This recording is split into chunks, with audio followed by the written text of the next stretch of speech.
Well, they have won 3 times, but it wasn't enough to beat these guys. Mercedes celebrating, and there is Nico Rosberg.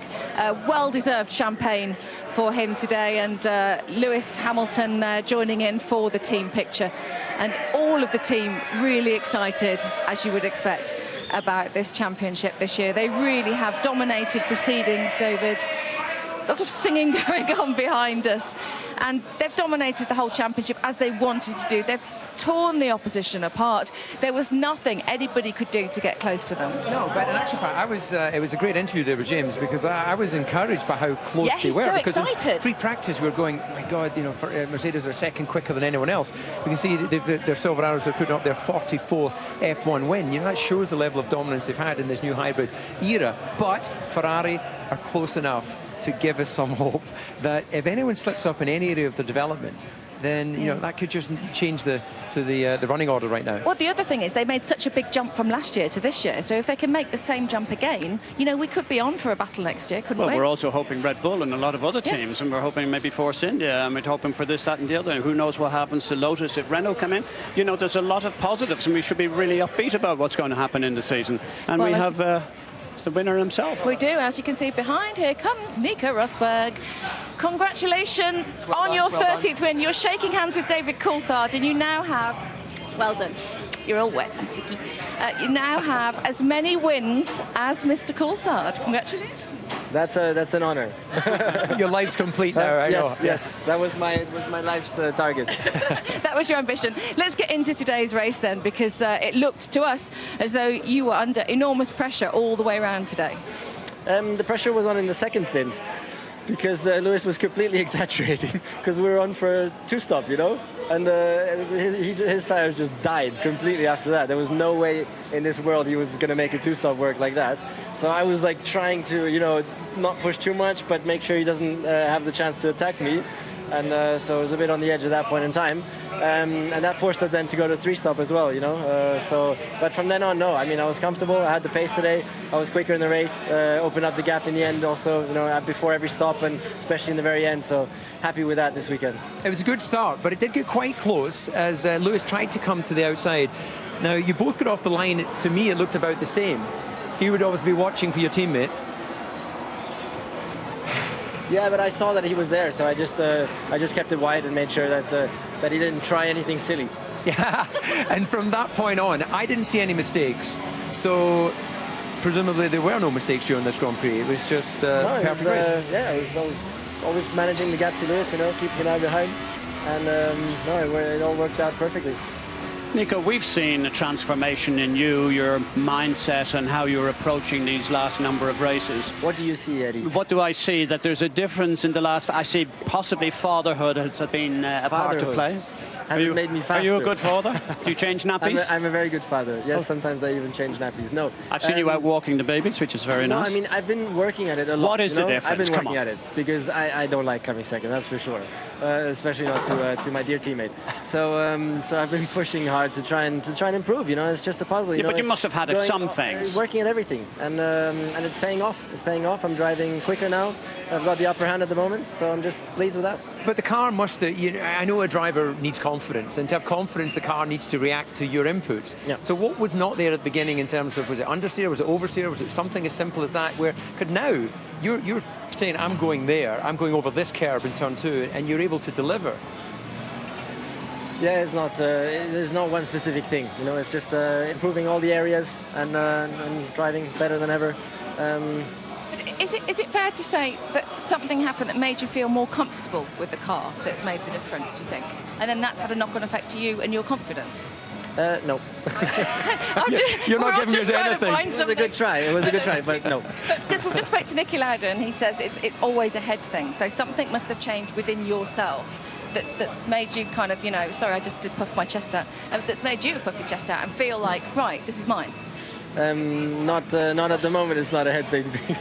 My head is in the same place as in the middle of the season where Lewis was faster, you know, and so it's just things have come together better now, and it's an ongoing development.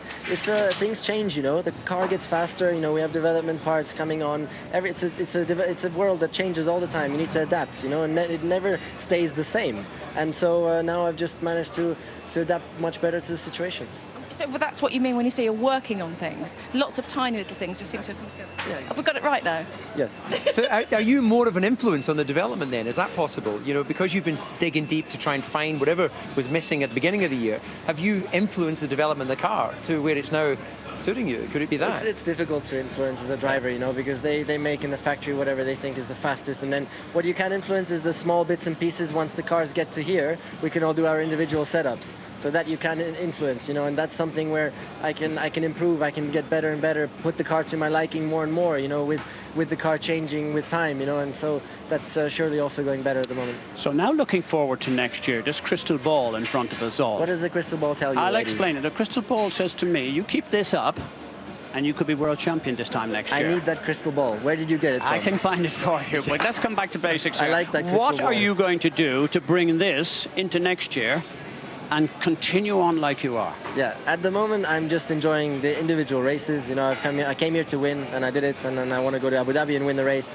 And the side effect is that it will give me a kickstart into next year as well. You know, to end on a positive note. So that's going to be helpful, and so I just need to keep pushing and try and keep it going. Do you see the sense of irony today that you won the 44th race for Mercedes, number 44? No. Sorry, no. You tell such unbelievable fibs. Nico, congratulations today. It was a really strong drive and great to see you on the top of the podium, back-to-back wins, and your second win here, back-to-back in Brazil too. Bye-bye. Thank you very much. Well done. Thank you. Excellent stuff. We tried, but he's not giving us anything, is he? But he's great Don't to think he chat knows to. himself. He's good. Oh, all right.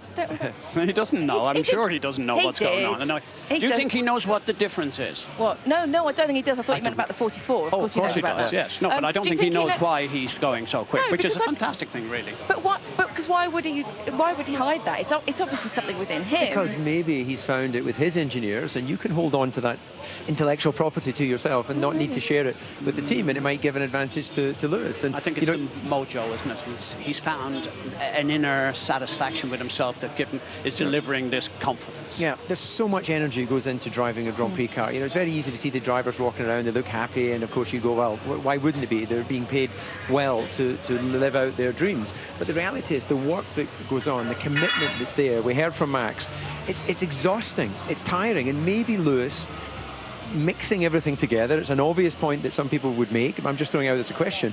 He's doing all of that success on the track, and he's having all of that success off track.